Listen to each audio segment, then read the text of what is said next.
Welcome into SportsbookReview.com. I'm Gary. And I'm Chris. And this is the College Football Show number 23. And I'm going to tell you a little secret. Okay. We ain't touching the news this week. Yeah. We have got to go through our best games of the week draft from weeks 8 through 15. Now, 14 and 15 are going to be a little crazy. Gotcha. A little dicey because we don't know the matchups for 14, and there's only 1 in 15. So that one's kind of easy. But either way, we're going to talk about that. And we're going to tell you guys, we're going to reminisce a little bit. And this is where we need your help. We need you jumping in here. But we're going to talk about our top 5 favorite upsets. I put of all time, I think it's mainly just recent, right? Like within the past 10, 15 years. I think that's the best way to put it. Because I wanted to think about the games that I remember the best, that you and I know that we watched personally. It wasn't something that happened and we just read about it later. Like, we wanted to talk about those games. Yeah, all these games are games that I know a lot about. Because, again, with the playoff stuff that we brought up last week, there's going to be upsets. There's going to be fun things going on in the sport in the future, and I'm excited. I think this will be a fantastic season of college football. Fans are going to be amped up. I think you're going to see even more of an advantage for home games this year. I think you could see some upsets this year. Yeah, I do too. I think it's going to be a little bit crazy. I mean, think about this. Alabama, Clemson, and Ohio State, and Notre Dame, all replacing quarterbacks this year. It's kind of a big deal. So I think that alone, those are, 4 of the top teams in this sport. The most important position in the sport It's changing over. It's changing over. I think it's a big deal. And we assume all those guys are changing them over with guys that are going to be amazing, but we don't know that. Yeah, you never know about these things, right? So we'll figure them out, of course. We'll see what happens. But right now, we're going to talk about our favorite upsets. But we are going to start off with the best game of the week draft. Before we get started with that, sbrpicks.com/NCAAF, that is the website that you need to go for college football betting analysis. Very simply put, there's a link down in the description. The crew at Sportsbook Review is awesome. They know their stuff. Absolutely know their stuff. So go and check that out. And while you're doing so, if you pause the video and then you want to come back, whatever, that's fine. Or you can just keep watching, and while you're watching, hit the like button. We get 50 of those bad boys, and YouTube is going to throw this thing all over the planet, and it'll be great for us. So we would certainly appreciate it. It helps with the algorithm once it hits 50. So if you can get us to 50 likes, we would appreciate it. On top of that, subscribe to the channel. There's a little bell right next to it. It's a notification icon. That lets you know that we have a new video in the feed. So go ahead and hit that one as well. Subscribe to the channel.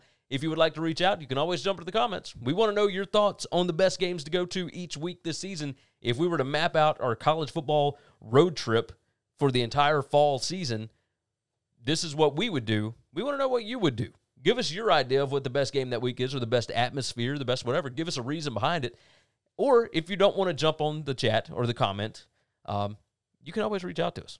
We're on Twitter. I am at GaryWCE. I'm at Chris B. Giannini. Or if you are super old school, like my father, who is in his 60s and doesn't want a Twitter and he doesn't want a YouTube account, he doesn't want all that kind of stuff, he just wants to be able to email, you can do that too. I'm Gary at winningcureseverything.com. I'm at Chris B. Giannini.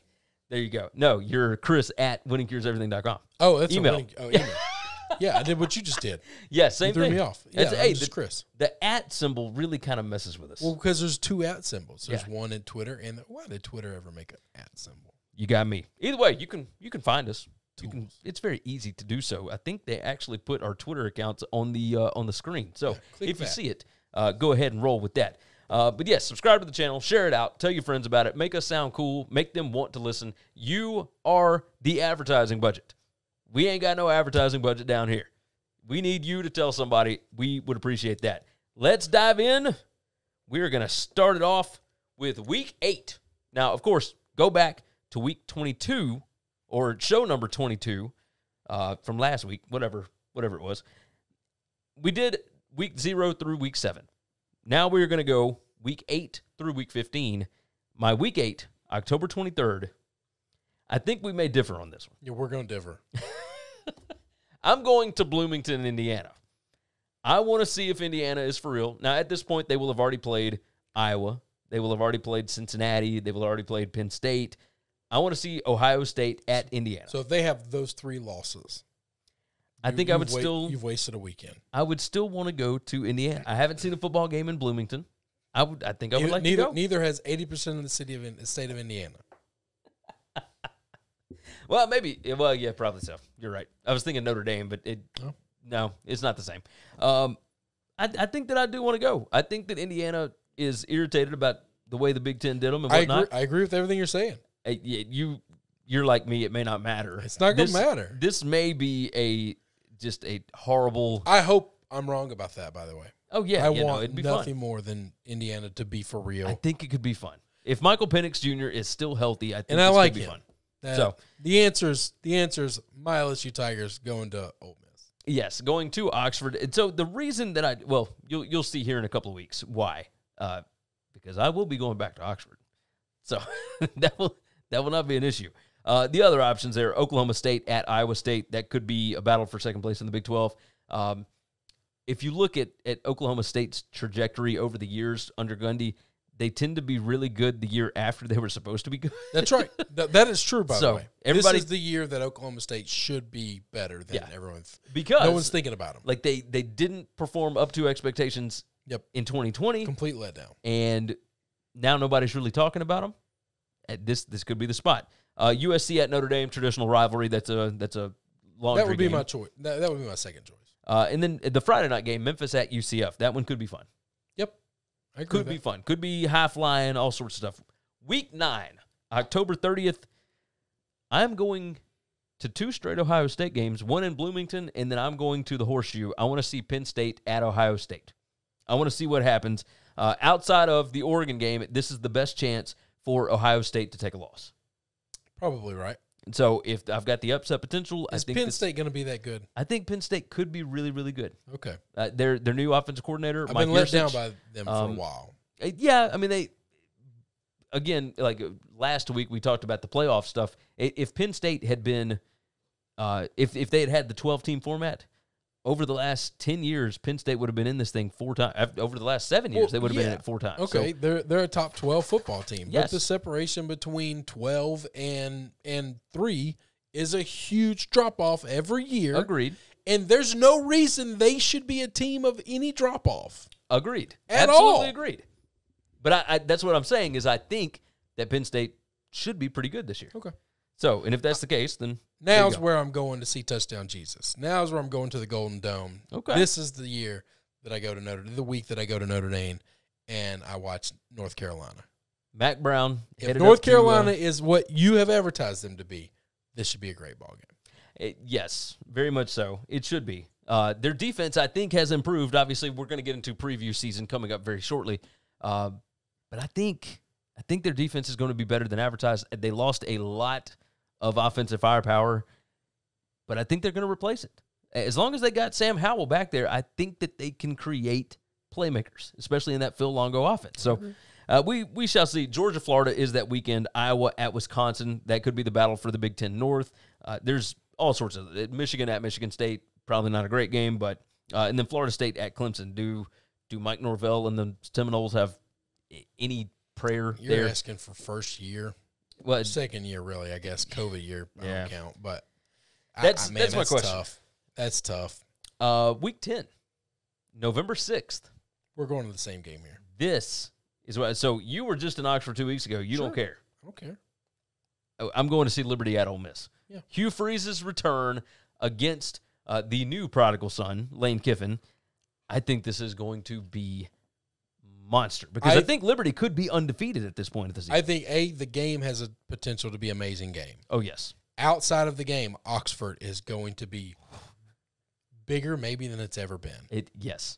This is a game. This could be a bigger Oxford experience than when game day came. Oh, yeah. I mean, with LSU coming in 2 weeks before that, like No, there's a whole slew of games. A&M is coming to Oxford, like all sorts of different stuff. None of those games matter nearly as much as this game, but at least to the fans. I've been in Oxford when it is hopping, never like this, never on this level. I'm telling you, it's a good time. I think you could absolutely see like a 70-63 game here. This is a situation where you leave any family, any relationship, any kids behind, you go by yourself. And you go down and you throw down. Find as much trouble as you can find. You don't have to look hard. It's going to find you. It's going to be awesome. The typical biggest game of that weekend is LSU at Alabama, but who knows about that one, right? It's just not. Texas at Iowa State is that week. That one could be for second place in the Big 12. We don't have high hopes for Texas. We just said second place in the Big 12. It's possible. Like two weeks before that is Oklahoma State at Iowa State, but now Texas goes to Iowa State. Mainly just because I'd like to go to Ames. We need to know what Texas is going to be before we can start chalking stuff up. Yes, agreed. Which is why I don't have them on any of this. Yeah. I'm not going to Austin at all, which is an awesome place to go, I'm sure. Yep. Coastal Carolina at Georgia Southern could be interesting. Indiana at Michigan. Utah at Stanford is the Friday game. A Friday night, middle of or late October, early November in Palo Alto. Like, okay, I can get down with that. Week 11, November 13th. I am going to Seattle, Washington. I'm going to see Arizona State and Washington. I think this could be a potential preview of the Pac-12 championship game. Could be. I want to see Jaden Daniels. Now, I, in my list, have not been to see them yet. I want to see Arizona State. We get to see them. That's good. You went to see them against BYU. I saw them against BYU, which is going to be a way better game than this game. You think Arizona State just wipes the floor with them? I don't know. In Seattle? I don't know that Washington is good. I think Washington could be pretty good. Okay. I think they could be pretty good. Roster-wise, they definitely are. You thought this was a preview for I was like, you think they're better than Oregon? I think there's a chance they could be. Wow. That surprises me. So, don't get me wrong. Oregon's got a lot of talent and whatnot. Washington has talent as well. Jimmy Lake, a defensive guy, of course. If they get the right quarterback, which you can say that about a ton of teams, I think Washington's good enough. I think they are good enough to be able to hang and get to that Pac-12 championship game. And this would be a preview of that with the matchup that, I think Arizona State will be there.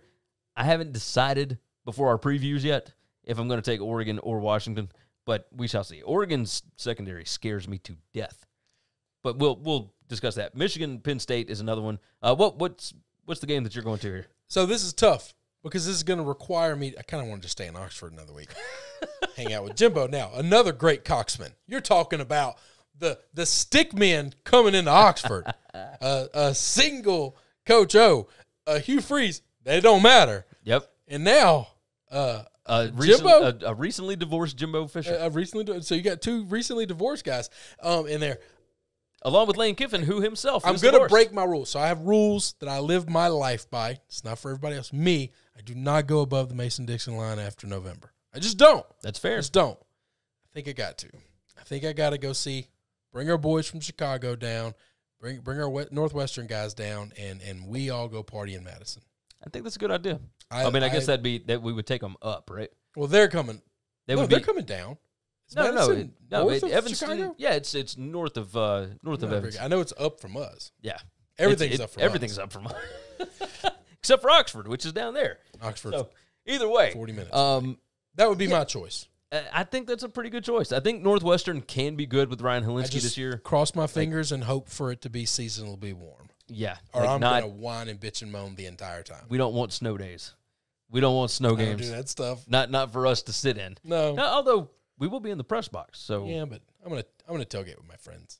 Minnesota at Iowa, that maybe. Could be a good game. It could be. Yeah. We just have to see what Minnesota looks like. Yeah, because we have high expectations for Iowa, right? Oh, very much so. Very much so. Michigan at Penn State, I mentioned before, that could be another whiteout game. They're talking about the possibility of two this year. The problem is if Michigan is bad, if Michigan sucks, then that game does not matter. If Penn State gets beat 2 weeks before at Ohio State, yeah, then that's not going to matter either. And so this is why. Now I don't think a loss takes a game future from being a big game. Now you know my opinion on that, but there's a world where Michigan's bad. Yes. Okay, like where they have 2 or 3 losses coming into this game. I mean, there's a world we got more than that. And Penn State plays Wisconsin before this. They play Ohio State before this. They play Auburn. They play. If I think it's going to be a competitive game, I'm interested. I'm still interested. It's 2 big powerhouse programs, former powerhouse programs, one of them. But I'm still interested if they're on the same wavelength. Yeah. If Penn State is a juggernaut that just got barely beat by Ohio State. And Michigan comes in with 3 losses. This is not a football game I want to even watch on TV. I will certainly watch it on TV. Oh, I will, but you know what I'm saying. Yeah, I'm not gonna I'm gonna bitch about it. Oh yeah, absolutely. But not mine. Of course, I picked Arizona State at Washington. I don't have much ground to stand on. Week 12. Before we get into rivalry week, we got the week before. I personally think that there's only one right answer. No, you're wrong. Okay. I'm taking Iowa State at Oklahoma. That's fine. I think you that go that is spend the the game. weekend in Norman. You do have a valid point there. Where are you going? I actually wouldn't mind Norman. I have a really good friend of mine that lives in Norman now. She hates football, but that's fine. And I probably shouldn't be hanging out with her. I'm going to La La Land. Okay. I'm going to go to USC At UCLA. UCLA. You're going to the Rose Bowl. I'm going to this game. This is the game I'm going to. Oh, no. It's UCLA It's at USC. USC. So it's at the Coliseum. It's the Coliseum. Yeah. That's the game I'm going to. I think there's a world where these two teams are more evenly matched up than we think, and I get to spend the week hanging out in L.A. prepping, air quotes, for the game. Which guy ends up being sent home after this game? There's a chance where this is loser leaves town. Yes. And that always is great. If I was a sports writer, I would want to go, if you have a situation where both coaches are a little wonky and a little on the hot seat. This was the LSU Auburn game and you have a loser leaves town match, you want to be at that game if you're a sports writer. That's because true. Your job is so easy at that point, and you're probably going to watch a pretty fun football game. Because both those teams are on the same playing field. I like that idea. And I get to do all that in LA. That's a mess. So that's the whole reason why I put Cal at Stanford on here is because I like Palo Alto. That's the only reason for that. Cal, that's a traditional rivalry. Cal hasn't been what they are as much as we've kind of wanted them to be. We're pulling for Justin Wilcox. We like Coach Wilcox, but it's just not happening. Louisiana at Liberty could be a lot of fun. So that actually would be a fun game. I refuse if I'm doing this for a living, I'm not going to these small schools. I want to see big campuses. I want to see big, because I'm not just going to write about a game because there's a chance the game is crap. Oh yes, I'm going that if the game if the game is great, then my job is easy. If the game is not, I want to make sure that I can write about the atmosphere. I can write about other things going on. You bring me to Liberty, I'm just not going to enjoy that. That tends to make sense. Oregon at Utah is another game that weekend that could be interesting. I bet that game's going to be a fun game as well, by the way. I bet that's going to be a really good football game. Two coaches also, that I like that game better than your game, but some of that is if Oklahoma's as good as advertised, that's not going to be as great of a game just because there's Well, I mean, if Iowa State is as good as advertised, these are two preseason top 10 teams. Iowa State returns everybody. They beat Oklahoma last year in one of the games and came that close to I bet they won't be game. Both preseason. They won't be top 10 when they play this. Probably not. Probably not. Not both. I think at least one will. Well, yeah, one of them will be, but not both. Not both. And I don't want to hang out in Norman. But Oregon at Utah, that one could be a lot of fun. Mario Cristobal against Kyle Whittingham, that'd be a fun fist fight. You get them two in a ring. Whoo. Yeah. That's two dudes that love line play. They love trenches. Yeah. I'd love seeing that. Oh, man. All right. Last, not the last. Well, this is rivalry week, though. This is the big one that matters. Thanksgiving weekend, November 27th is the Saturday. I can't believe you're picking a dud game. Week 13. So disappointed in you. All right, so you're going to pick a game that's going to be 50-7. Right about that, Gary. I'm picking Ohio State at Michigan. And the reason that I be like 80-14. The reason I picked that is because I wonder if it is a last chance for Harbaugh. The buyout is not there anymore. I wonder if this is his last chance to get over that hump. Does that matter? I think it does. So you would pass up all of these other rivalry opportunities to write about Jim Harbaugh only. And so, because that's the only storyline you got going into this game. There's 0% chance we're getting the upset. No, okay, so if there's 0% chance you're getting the upset, I would have to go somewhere else. You know there's 0% chance we're getting the upset, Gary. Man, I've seen crazier things happen, and this is in the big house. I told you I think that home field is going to play a major role this year, and I don't know about Ohio State's quarterback situation. I think C.J. Stroud's going to be great. I just think that's unbelievable. I can't do it. So where would you end up going? I mean, there's obviously a ton of options. I'm staying home, and I'm going to hang out with my boy Mike Leach.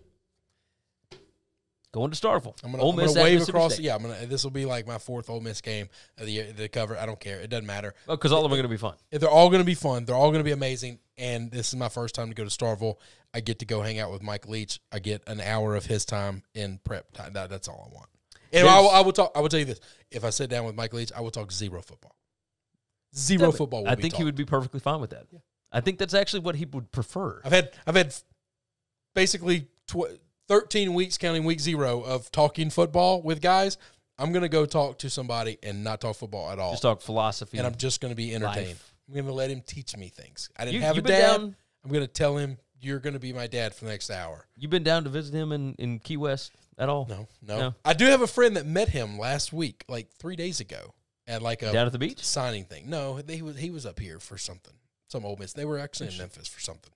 Him and the basketball Like the coach. Bulldog Caravan or something. Yeah, Him so and Ben it was Howland. something like that. Yeah. And he went to see him, and I was like, tell him about me. And he told me. He was like, he knows your name, and he knows you like him. I was like, There you that's go. all I know. That's what I'm talking about. They're obviously the normal Oklahoma at Oklahoma State. They had been moving this like to earlier because they thought that they were going to get Oklahoma State like Bedlam rematches in the Big 12 title. This would be my second choice because it's at OK State. Yeah, it's in If Stillwater. it was in Norman, I wouldn't go. If it's Stillwater, I would. This is my second choice. Alabama at Auburn. It's Harson's first Iron Bowl. Alabama is only 5-10 in Jordan-Hare Stadium. Yeah, but Jordan-Hare this Stadium. is. I don't think this. I think Auburn's going to have a tough year. Yes, I think so as well. Notre Dame, Stanford, Bay Area for Thanksgiving. Obviously, count me in. I love Palo Alto. Yeah, that would be That's probably third choice. Oregon State at Oregon. Revenge game for the Ducks because the Beavers caught them last year in them. the fog game. Florida This State. game's always been kind of. Oh, yeah, it's always. It's not a national rival. The rest of the country doesn't really know or care about it unless you're a hardcore college football fan. But It was called the Civil War forever. And then obviously they got rid of it for I know. just we're reason, too I guess. sensitive. Yeah. But like you can't refer to things as war. I understand. Yeah. Or refer to the Civil War. Okay. That's the whole reason behind All right. It's the progressive thinking. One of those teams has to be the Southern team, and so I guess. therefore you're south of us, so you're the bad guys. Is that what it is? I think that's right. All right. That's right. Sweet.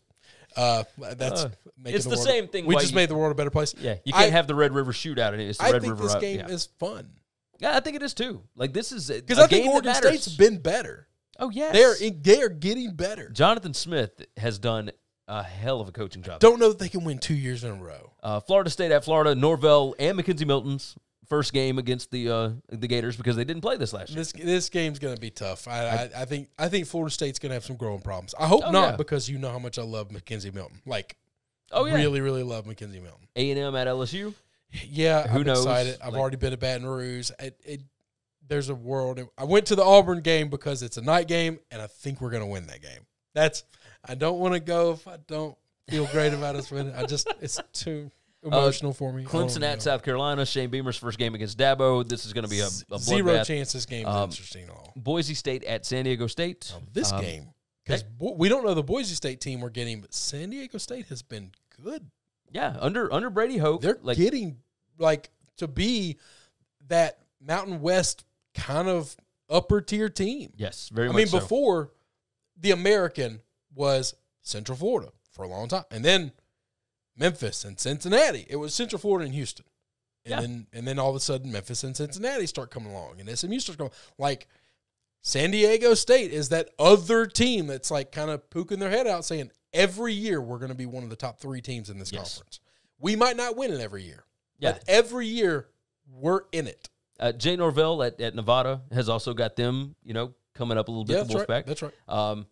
Who's he got? San Jose State. So long as San Jose State. I don't see that being a long term. Me either. But somebody's gonna snag that joker and pay him some cheese. I think the guy or the team that should have done it was Arizona, but he had ties there. Yeah, but I agree with that. Either way, the last game that I had for rivalry weekend, Army at Liberty. If it was at Army, I would have considered it. Yes, this is but that's a fun matchup. So you know what this? So you know how we always do the immovable man against the unstoppable force, right? Like going against one another.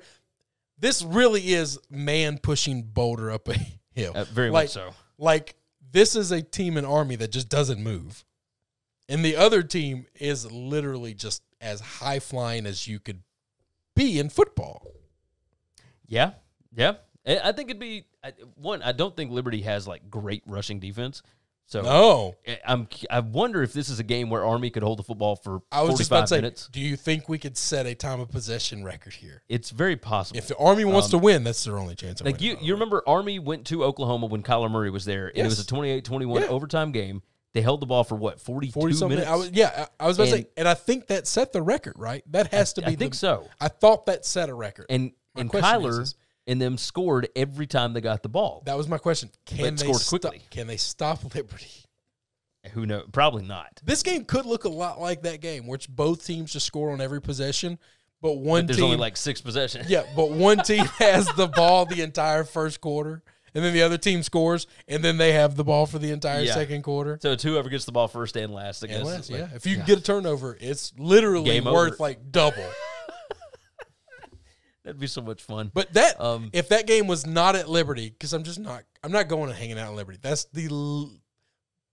I'm not having fun in Liberty. Okay? Yeah, no, I understand where you're coming from. Week 14 is the championship weekend. Yeah, I put the SEC championship. That sucks if I got to make my mind up now. The answer's pretty easy. Yeah, it's I mean, the SEC title. I think that's the biggest game of the weekend. It always seems to be, other than last year, which was the ACC title game, and that was a dud of a game with Clemson and Notre Dame. But part of me wonders. I should have looked this up. Do you know if the Pac-12 championship has moved to Las Vegas for this year? I don't know the answer to that or not. See, That would change the case. it. And so because of location, I was kind of considering and I think the game is going to be a fun game, no matter what the matchup is. Big 10 title? The Big 12. Oh, okay. No, I'm not going to Indiana or Indianapolis is fun, man. I like Indianapolis. Okay, it's nice. It's great. Would you rather hang out in Dallas? Yeah. I mean, yeah. I think the answer is that's not a knock on Indianapolis. I don't think that's a slight at Indianapolis at all. It's just not Dallas. Yeah, no, you're It's right not about Jerry that. World for damn sure. Okay. Let's see. The Pac-12. If the Pac-12 is in championship Vegas, that's game. the answer. By the way, because I get to see my boy Herm and the Heisman winner twice. Allegiant Stadium in Las Vegas. I'm going to the Pac-12. Yeah, we're going to Pac-12 then. Conference championship we're both game. doing that. 2021 and 2022. Yeah. Don't look at the expense report. Just sign it. I'm all in. I'm all in on that one. And then finally, week 15, Army Navy, Yes. East Rutherford, New Jersey. Yes. Like that's We get to easy. go to Army. Easy peasy. All right. So moving on from there, I told you there was no reason for us to have news this week because we are going to talk about our top 5 favorite upsets. And this is not of all time. This is ones that we have watched within the past decade and a half, somewhere around there. What's all time to us because I wasn't alive for the 1956 upset of whoever against whatever. Well, yeah, but what's the latest or the earliest year on your upset list? 2004. But that doesn't mean that so one of mine that was on my list that I cut out was LSU over Alabama. I think it was 1993. I was young. I was really young. Yeah. Alabama was on a 31-game win streak going in. LSU goes into Tuscaloosa and comes out with a win. Like, that's a big deal. And I remember that. I wasn't a huge LSU fan back then. But I like college football. It was one of the few games on TV. Like, I remember that. Yeah. No, I was actually at that game. But that's not in my world, because I saw that game when I was, 12. I have no idea how old I was when that happened. But, like, I wasn't it didn't matter. I mean, I can understand where you're coming recognized its importance at a young age, but I didn't care. Totally makes sense. That was a good one, by the way. Do you want me to start us off? Or you? Sure, fire away. My first favorite is 2011, Iowa State 37, number 2, Oklahoma State 31 in double overtime because, now this is obviously a personal bias. 1, it got Alabama into that national championship game against LSU, and 2, that is the game that got us a playoff system, that moved us into this new era of college football that we're in. Oklahoma State had been demolishing teams all season. They'd had 2 games, I think, that were single digits. One was by 9 over somebody, and then they beat Kansas State, who was like number 10 in the country the week before that, by a touchdown at Kansas State. Like, super fun games, and there was the whole thing. Like, obviously, this is not the fun part. Oklahoma State's women's basketball team had like a plane crash, and the head coach died, and like an assistant coach died. So there was all this different stuff going on. This game was on a Thursday night. Oklahoma State went up 24-7 in the third quarter. Iowa State, coached by Paul Rhodes at that point, brought the team back. They went into double overtime. Brandon Whedon threw an interception, and Jeff Woody ran it 3 straight times into the end zone and got the win for Iowa State. In that play, Ames was belligerent by the end of that night. And the entire college football world was watching. That's right. Like, everybody saw that game. Yes. Everybody was watching. What was your thing? Mine is, and I think this should be almost on everybody's list if you did a top 10 or whatever. It's the Fiesta Bowl in 2007. Boise State over Oklahoma. This is Chris Peterson drawing up all the trick plays stand out so much because that's fun. Yes. That's fun. Yes, it is. Yes, it is. You get the hook and lateral, then you get the Statue of Liberty for the 2-point conversion for the win. I remember almost everything about that game. Like, Boise State kind of, like, they had control of that game, and they let Oklahoma come back in it. Yes. Like, and then Oklahoma, it looks like they have the game won at the end. All that stuff with that. Jared Zabransky, I think, was the quarterback. And what was the running back's name when he proposed to his girlfriend or whatever? Oh, I have no idea. I don't remember any of these guys. Ian that were the stars. Johnson, I just remember once again I got to make fun of Big Game Bob, who I never saw win a big game in his damn life. He came in, he won a national championship, and that's it. He can hock some tequila, though. Number 2 for me is the backyard brawl in Morgantown in 2007. Now, 2007 had some crazy results. Anyway, I've got a couple of 2007 options. Pitt 13, West Virginia 9. West Virginia was number 2 in the country. Now, if you look back at this, West Virginia, they did not beat a single team that was ranked higher than number 18 that season. They already had one loss on the resume, but this was Rich Rod's team. You remember Pat White, Noel Devine, Steve Slayton, all those guys. This was the high-flying offense. They averaged on the season 42 points per game in the 11 games prior. Pat McAfee was the kicker in this game, missed 2 field goals that would have tied the game at least. But yeah, this offense for West Virginia that was averaging, almost 500 yards a game, which in 2007 was ridiculous. They were held to 183 yards. You remember the coach for Pitt that year? Dave Wanstead. Oh, yeah. Oh, yes. You remember the running back for that team? No. Shady. Oh, Shady McCoy. Okay. Yep. Ran for 148 yards on 38 carries that night. Talk about a fantastic time. This was the game that got LSU back into the playoff talk. Like, yes. It was the same day as LSU losing to Arkansas in Tiger Stadium. Happened to say, yep. But man, I remember this night so vividly. Like, I remember everything about that night. And in this game, like, I watched beginning to end. I mean, it was crazy. So, yes, that's my second favorite. All right. I don't know if this is my second favorite. I don't know we're in much of an order here after the first one. I'm giving you 2007. I'm going to stay in 2007. Stanford over USC. Oh, yes. This was Jim Harbaugh's first year at Stanford. 41-point underdog. 41-point dog. Go into USC and come out with a victory. It was pretty unbelievable. This is when Harbaugh put his stamp on the country and said, I'm here. Yes. I'm here, and I'm going to be somebody you don't want to mess with. I think that was his second year, wasn't it? No. Was it his first year? 2007. Oh, that's a lot of fun. 2007. You pick out the biggest bully in the room. His second year is the year I think they beat him pretty bad, and he threw like a late touchdown bomb, and Pete Carroll got all pissed off. Like, what are you chunking touchdowns for? You know, when whatever. And he's like, hey, man, I thought this was big boy football. I think that was the second, if not the second year, it was the third year. But that's a lot of fun. So, no, I mean, this is where classic Harbaugh just starts getting under the skin of folks, and you got to be good before you can start getting under the skin of people. That is true.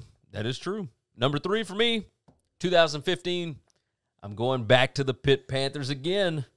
This time it's with head coach Pat Narduzzi. They go to number 2 Clemson, 43-42. Deshaun Watson and the Tigers, they were 9-0. Pitt was led by quarterback Nathan Peterman and running back James Conner. They were only 5-4 heading into this game. Watson completed 52 out of 70 passes for 580 yards and 3 touchdowns, but he had 3 interceptions that day, and it cost him. With the 42-40 lead with 58 seconds left, running back Wayne Gallman stopped for no gain on 4th and 1 at the Pitt 35. Peterman took Pitt down to the Clemson 30-yard line in 3 plays. You remember the kicker's name? This is a classic kicker name. Chris Blewett. Yes, Blewett kicked the 48-yard field goal as time expired. Chris Blewett. How awesome is that? So, yes, that Pitt game, I feel like I remember almost every drive of that game because it was so ridiculous. So like so sorry. That was the Matt Canada year. That was the year that. Yeah. So, you know, pretty big. So my next one's one of the funnest games that I got to see out of all these. Texas Tech at home against Texas, 2008. Mike Leach. Yes. This is a team where Mike Leach eventually gets them to number 1. Texas is the number 1 team in the country, going down to Lubbock, and Mike Leach and the boys get out on them 19-0. And by the time it's the end of the third quarter, they're up 29-13, and it's just a ball game. I love Mike Leach. This is where, after this game, I don't know if it was immediately after this game, maybe it was 2 weeks after this game, was where Texas Tech got to number 1 in the country. Yes. This was Crabtree and this was the Michael Crabtree, Graham Harrell team. Unbelievable. That was the game that Texas Tech won like on the last play of the game, wasn't it? Yeah, Texas. So Texas came back. Texas comes back, scores 2 unanswered touchdowns, and then Texas Tech ends up winning at the end. I watched this game in a barn at a Halloween party because there's nothing Mississippi about that right, at all. Exactly. So I went out, and there was this huge, we're talking hundreds of people, and the only TV anywhere at this place, everybody had brought their trucks and their cars or whatever, and there's a big bonfire and all this stuff. The only place in this entire area to watch this game was on a black and white TV with antenna ears. And I got to watch that play in black and white. No, I didn't. I saw it. Oh. I'm pretty sure I was at a sports bar. It was so fantastic. Good game. So fantastic. Really, really good game. My number 4 here, you will remember this one because you and I were together. We did not get to watch all of the game. But Illinois 24, number 6 Wisconsin 23 in 2019. We were in Chicago. We had to get to a restaurant in the third and fourth quarters of this game because we thought there was a chance here. When we found out that this thing was close, we were sitting on a ferry headed from the aquarium over to the Navy Pier in Chicago. We had been in Chicago for the Northwestern Ohio State game the night before. That was the Friday night FS1 game, and we saw Rashawn Slater going up against Chase Young, and what it was hell of a night, and then hell of a day the next day. But this was an early game. We had already gone all kinds of places all over the city. We caught the ferry heading over, and you remember I was keeping my phone on, and I was like, oh, man, at Louisville and whoever, and Illinois and Wisconsin. And we kept thinking that Wisconsin's going to pull away. That's right. We just assumed at some point in time we're going to see it. We're going to flip a switch. This was a 28.5 point spread. Yeah. Like there was for a reason, because Wisconsin was 6-0. They were number 6 in the country, but they had shut out 4 teams. They were winning games by an average of 42-5 leading into this game. And Illinois sucked. And they were not bad. Good. However, Wisconsin turned the football over 3 times. Jonathan Taylor fumbled, led to an Illinois touchdown with 5:53 left. They got this thing within striking distance. And then Jack Cohn interception with 2:32 left, gave Illinois a shot to kick a game-winning field goal. Illini delivered. It was 39 yards on the last play of the game. We were sitting in Harry Carey's tavern. That's right. And, boy, I remember the look on all of our faces. Like, you always have the best expressions, but you were like, like your mouth dropped. I will tell you, I lost a significant amount of money, like an amount of money that really mattered to me. This is not, I lost a bit, because you know me. Money doesn't bother me. Well, no. It literally feels like just it's one of those things. Money and love is something you can always make tomorrow. Yeah. Like it just, and we're not going to run out of it. I can just go find some tomorrow. It'll be all right. So when I lose bets, I get mad, I get angry, but I'll just make more money tomorrow, and I don't care. This game, this felt like the lock of my life. Oh, it seemed and I 100% so easy. Felt very upset, Yes. shocked. I was shocked. And I was also upset. That's it. You did immediately down a beverage, so I do remember that. What's your number 4 here? So I'm staying in 2008, and I'm going with we're gonna have a Houston Nutt sighting. We're gonna have a Tim Tebow sighting. Oh, we're going to Gainesville. I'm taking the Ole Miss Rebels going down to Gainesville and breaking Tim Tebow's heart. They caused Tim Tebow to cry on the field and after the field. And then Which he gave is a now speech. Put on a statue. He gave a speech after this game, and the speech after a loss is what is like lives forever in stone in Florida. Nobody will ever work as hard as I do ever on any team ever. He used the word ever a lot. So not a linguist at this time, obviously not an English major. This was an awesome football game. This was not a good Ole Miss football team. They had lost two of their first 14 games. They were okay, but this was Jevin Sneed at quarterback, wasn't it? Yes, like this was a team that this is Jevin Sneed. had a lot of preseason hype. Yeah, but they had lost the 2 of the first 4 games to ranked teams already in the season. Florida was kind of looked like they were going to be the national championship team because they were coming off like everything looked to be going Florida's way, and this is little Ole Miss coming into Gainesville. And man, this is what was great about Houston Nutt. I know people in Oxford loathe this man. This was great about the Houston Nutt, though. Houston Nutt's so much fun. He's always got that ability to pull one of these out of his butt. Oh yeah, because in the locker room, you know what he's telling them guys is, "Can I trust you? Can I trust you?" God, he's so hopey. let me talk to you, brother. But I'm telling you, man, they played hard. They went into Gainesville. They won that game, and they kind of kicked Florida's butt. Oh yes, I mean they beat them up physically.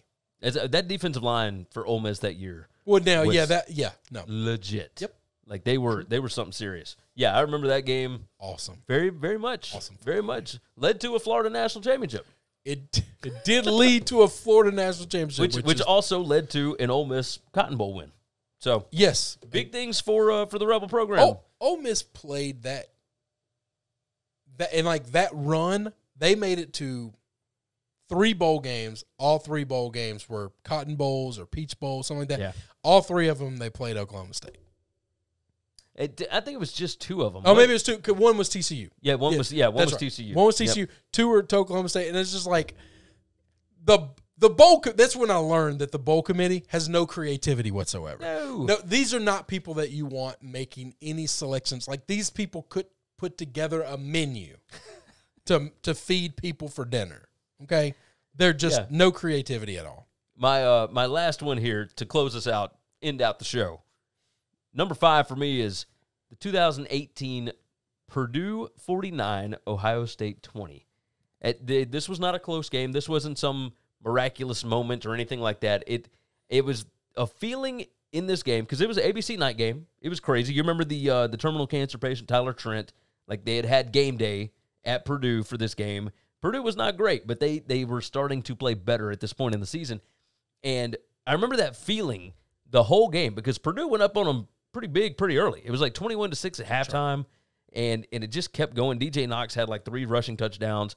Rondell Moore, this was his breakout game, man. But I remember it always felt like, all right, Ohio State is about to make that comeback. Something stupid is going to happen here, and they're going to come back. Because I've seen it so many times before. Like, they've done it to Northwestern. They've done it to Wisconsin. Yeah. They've always teams done it. That they're better than. They can just flip a switch and just be better than. But they didn't flip any switch. switch. I expected Wisconsin to do that. Yes. Ohio State, in this situation, there was no switch. There was nothing to do. That Rondale Moore, was it a run or a pass? I think it was a short pass where he took it and juked everybody out of their shoes and ran through like an arm tackle and he scooted down the side. I mean, he was faster than everybody on Ohio State's team. Yeah, this is one of the most. That was the play. That was one of the most exciting games I've watched in a long, long, long time. Oh yeah, so. David Blau actually outdueled. What was the quarterback? Dwayne Haskins. That's right. Yeah, that's right. Haskins threw the ball 73 times in that game. 73 times. You know that's a bad day. That's a bad day when you're throwing the ball 73 times. Is that what's your number 5? So my number 5, I'm trying to pick between two. I'm going to go with TCU over Oklahoma in 2005. I knew you had to go with your boy Gary Patterson. You know I love Gary Patterson. I've loved Gary Patterson forever. Gary Patterson has been at this school for a long-ass time, okay? This is true. This was not a crazy exciting game. It was a 17-10 game. TCU scored the last touchdown kind of early in the fourth quarter, I believe, and then it just, ran out the clock. Okay. Yeah, but this was an Oklahoma offense that was used to scoring more than. Oh yeah, and Oklahoma didn't score. This is Adrian Peterson years at Oklahoma. This was Oklahoma big time, and Oklahoma scored 1 touchdown in the third quarter, 1 field goal in the third quarter. That was it. This was when I fell in love with Gary Patterson because I've always been a defensive guy. Yeah, when I was younger, especially because I sucked at football and I wasn't good at offense, but I could play defense, and so I liked the defensive side of the ball. I fell in love with the fact that Gary Patterson could take these great offenses that they were playing in the Big 12. And this was also, I think this was TCU's first year coming into the Big 12 I think you're West. Right. I think you're right. I think this was their first year. If it wasn't their first year, it was definitely their second year. They weren't from the Mountain West long, so they're not a perennial Big 12 team. This is one of those, you don't belong here. Let me tell you something, son. One defensive-minded guy took the other defensive-minded guy, big game Bob, and folded him up into a pretzel. I love it. I remember it. Do you have any honorable mentions? My other choice that I was choosing between was Mississippi State over Florida in 2004. That's the oldest I went back. That Mississippi State team was really good. Yeah, I think that was one of the last Jackie Sherrill teams. Now you got me. Because I think maybe not. Was that Sylvester Croom's not first close. year? Not close. That was Croom. I know it was Ron Zook's last year at Florida. There you go. That I know for a fact. Did Mullen ever beat Florida? I think he got really close. When you were in Starkville. They only played him once. Yeah, it was in Starkville. It was only one time, and it was Mullen against Urban Meyer. That's right. No, they only played him once. I had the Stanford USC from 2007. App State, Michigan from 2007. That started off a wacky year. We should have seen that coming. Iowa, Ohio State, the 55-24 beatdown in 2017. Another 2017, Troy over LSU. That was, that for the most part completely turned around LSU's season from losing that game. They completely switched it after that. Navy 46, Notre Dame 44, triple overtime in 2007. That wasn't much of an upset because Notre Dame was 1-8 coming in, or 1-7, whatever. And then 2015. Do you remember the Georgia Tech-Florida State game when Georgia Tech blocked a field goal at the end of the game and returned it 78 yards for a touchdown? It was 16-16, and Florida State was lining up for a 55-yard field goal. And Georgia Tech blocked it and ran it back on the last play. I remember watching that, and it was ridiculous. Florida State was number 9 in the country at that point, I believe. I think that's right. They had lost. And the reason you line up for a 55-yard field goal against Georgia Tech is because you're not afraid of them driving the ball. Exactly. And you think if I miss this, they're going to have great field position, but I don't really care. No. This was the last play of the game. Oh, well, then it doesn't matter. Yeah. Okay. So, but I think that you do that because if it's the last play, but even if it's not the last play of the game, there are some teams where you're just you're the big bully like Florida State was, you just aren't afraid of that kind of stuff. I'll give you field position. I don't care. We're better. Remember, this was the first year after Jameis Winston. So Florida State had been running they had gone 2 years with only one loss, and they had only lost one game at that point in 2015. That first matchup against Clemson. they still thought they were the big boys on the block. And they were still pretty good for a little while, and then they kind of, 2017, 18, it fell off. All right, I think that's going to wrap it up for this week. Sure. We are going to start moving into conference preview mode. We're going to start off with the Conference USA and the MAC. So hopefully you guys are ready coming up in the next few weeks and whatnot. We are so ready for the season. Yes. Oh, my goodness. God. Stay tuned to sbrpicks.com/NCAAF. We are going to have a ton of information over there. It's going to be well worth the visit. You can click the link down in the description. Again, if you want to jump in, we want to hear your thoughts on the show.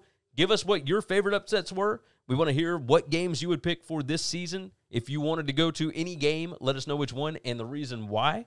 What is going to be interesting about it. You can jump into the comments and do that, or you can always reach out to us on Twitter. I'm at Gary WCE. I'm at Chris B. Giannini. And, of course, subscribe to the channel and like the video. That would certainly help us out. I think we're going to get out of here. So, for SportsbookReview.com, I'm Gary. And I'm Chris. And we will see you all again next week.